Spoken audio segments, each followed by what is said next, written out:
సాయి ఏమైంది?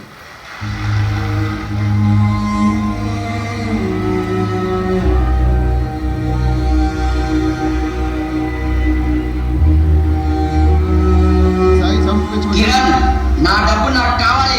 నీకు ఇప్పటికే చాలా టైం ఇచ్చా, ఇంకా నా వల్ల కాదు. Mister Kiran, I want my money back now. If you didn't, I will see your end. ఎందుకు? నువ్వు నీ ఏదో ప్రెస్టేజ్ దొరికిన కాడల్లా దండుకొని తిని ఊకుంటే సరిపోతా. డబ్బు లేకపోతే గుడ్డలిప్పి రోడ్డు మీద నిలబడతాయి ఏమనుకున్నావు?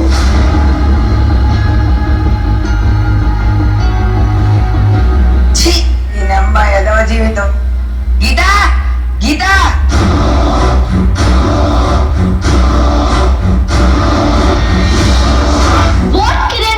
ఏంటో టెన్షన్ గా ఉన్నా? అప్పులు ఎక్కువైపోయాయి గీత. డోంట్ వరీ, ఏదో ఒక సొల్యూషన్ దొరకపోదులే. పరిస్థితులు ఇంతకు ముందులో లేవు. ఇక్కడ నుండి తెచ్చి అక్కడ, అక్కడ నుండి తెచ్చి ఇక్కడ అడ్డం పెడుతూ చట్టంలో ఇరుక్కుపోయా. వడ్డీలు పెరిగాయి.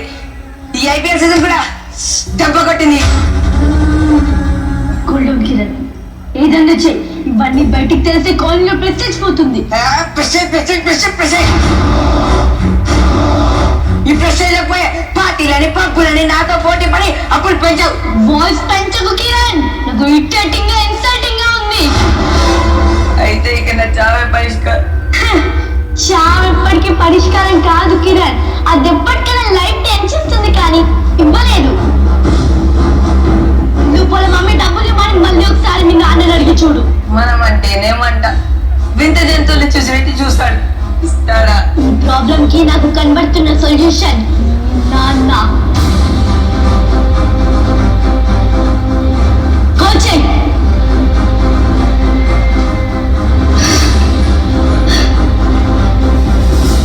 నానా, ఎలా ఉన్నావు నానా?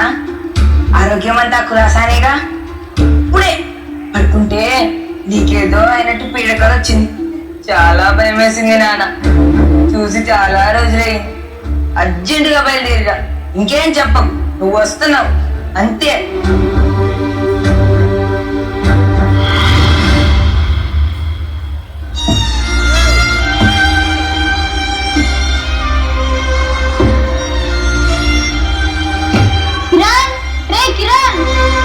నానా, ఎప్పుడు వచ్చావు? ఎలా ఉన్నావు? ఆరోగ్యం అంతా కులసానేగా? నేను బానే ఉన్నాను లేరా. ఏమ్మా నువ్వెలా ఉన్నావు? బాగున్నా మావయ్య. వెళ్ళి నాన్నకేమో తాగడానికి పట్టుగా. నువ్వు ఉండమ్మా, దారిలోనే తాగొచ్చలే గాని ఏంట్రా కంగారుగా ఉన్నావు? నాతో ఏమని చెప్పాలా?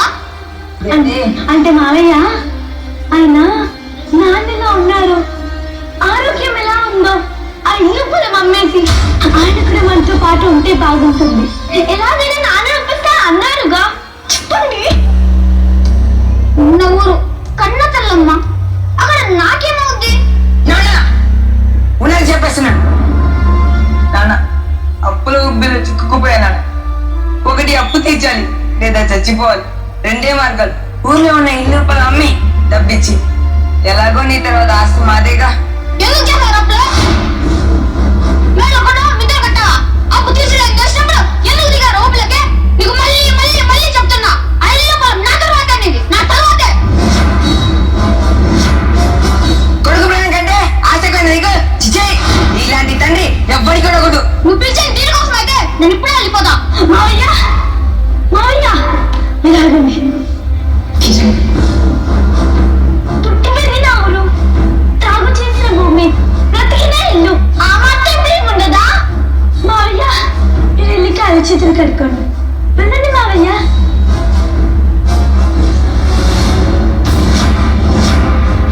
బ్రతిమాలితే లొంగే రకం కాదు. వెళ్ళి స్టాంప్ పేపర్ రెడీ చేసి పెట్టు. ఆస్తి ఎలా రాదో నేను చూస్తా. ఎస్.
పని అవ్వనప్పుడు ఇలాగే ఉంటది.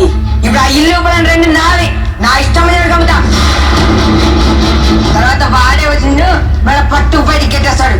అంటే కన్న తండ్రి నన్నే మోసం చేసావన్నమాట. మోసం కాదు నాన్న, నాకున్న కోపం నిన్ను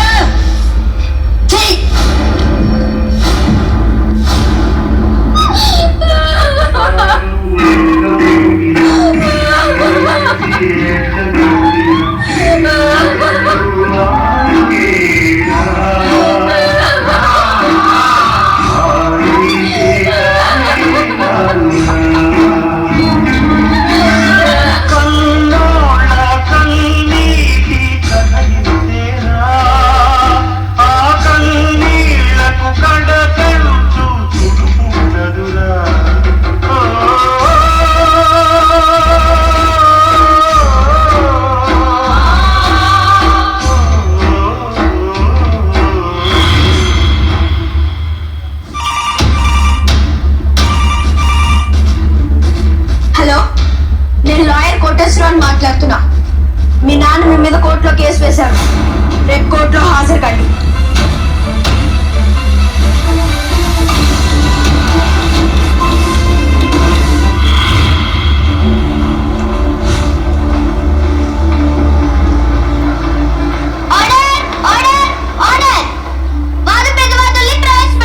వెంకట నరసయ్య, వెంకట నరసయ్య, వెంకట నరసయ్య.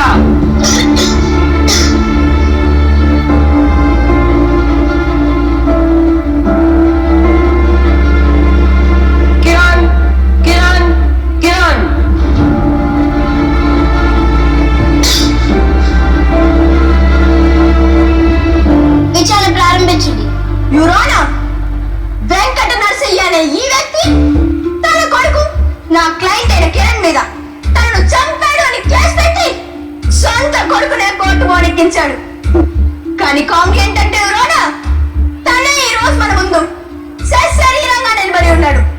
కాబట్టి కోర్టు వారి విలువైన సమయాన్ని వృధా చేయకుండా ఈ కేసును కొట్టివేయాలని మనం చేసుకుంటున్నాను. Thank you రోనా. వాదన జరగకుండానే కొట్టినా అంటారు ఏంటండి? వెంకట నరసయ్య, నువ్వు చెప్పుకోవాల్సింది ఏమైనా ఉందా? వాలుడుంది, అది వాదన కాదమ్మా, నీ గుండెల్లోని రోదన.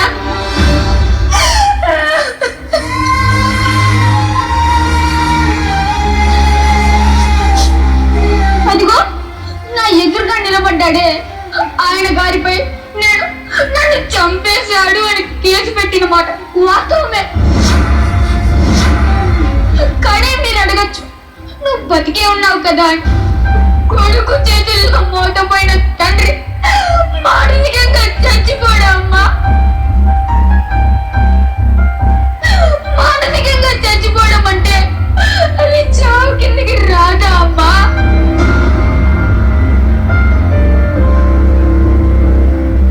నేనే కాదు, కడుపులు ఎండగొట్టుకొని పేగులు మూట కట్టుకొని కొడుకులు బాగా చదివి సామ్రాజ్యాలు ఏలుతారు నాశతో బతుకుతున్నారు నాలాంటి పిచ్చి ఏమి తల్లిదండ్రులు. అబ్జెక్షన్ యువర్ ఇతను ఎమోషనల్ బ్లాక్ మెయిలింగ్ కి దిగుతున్నాడు. Objection over. మీరు చెప్పండి. అమ్మా, ఈ కొడుకులు పట్టాలొచ్చి బాగా చదివి గొప్పగా ఎలగాలని మేము కలలు కంటుంటే ఈ కొడుకులు చదువులు పూర్తి చేసుకుని గొప్పలకు పోయి అప్పులు చేసి తప్పుటోళ్ళై బతకడం చేత కాక తిరిగి వచ్చి మీరేం సంపాదించారు, మీరు నాకేమిచ్చారు అని గుండెల మీద తంతుంటే నాలాంటి పేద తల్లిదండ్రులు ఎట్టా బతకాలమ్మా? ఎట్టా బతక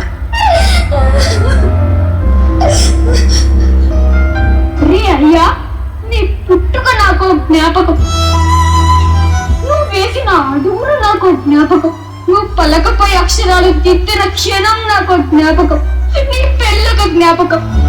ఇలా నీ ప్రతి అడుగు ఒక మధురమైన జ్ఞాపకంగా ఆ జ్ఞాపకాలతోనే బతుకుతుంటే నన్నెలా మోసం చేయాలనిపించిందిరా, నన్నెలా మోసం చేయాలనిపించింది.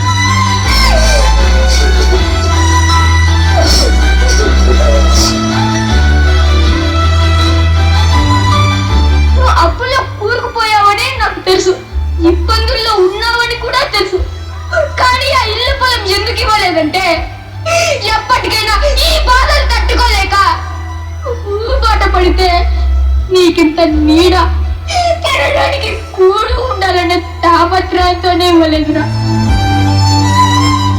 ఇప్పుడు నన్ను నమ్ముతావు, తర్వాత ఏంట్రా? అమ్మా జడ్జి గారు ఇలాంటి కొడుకుల్ని కని ఇళ్ళ చేతుల్లోనే మోసపోయి మట్టయిపోతున్నా ఎందరో తల్లిదండ్రుల తరపున దండం మెట్టి అడుగుతున్నా, మమ్మల్ని కాపాడండి అమ్మా, కాపాడండి.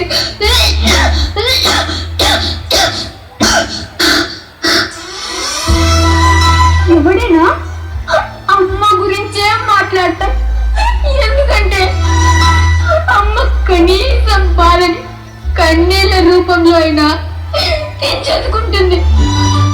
కానీ వీడున్నాడే నాన్న అని, వీడికి కనీసం ఏడ్చే స్వతంత్రం కూడా ఉండదు.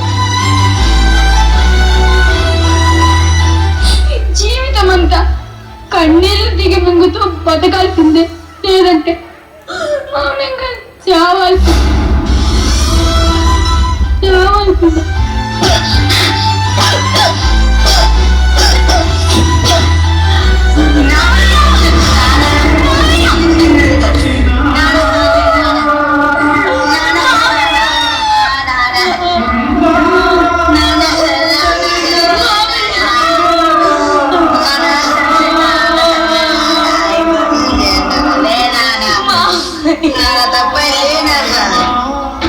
చిన్నప్పుడు నొప్పి కలిగితే అమ్మా నాన్నల దగ్గరికి పరిగెత్తి వారి చంకెక్కుతాం. మరి మనం పెద్ద అయ్యాక వారికి నొప్పి కలగకుండా చూసుకోవాలి కదా. మాటలతోనో చేతులతోనో తల్లిదండ్రులను మనమే మోసం చేస్తే వారికి ఏది దారి? ఆలోచించండి.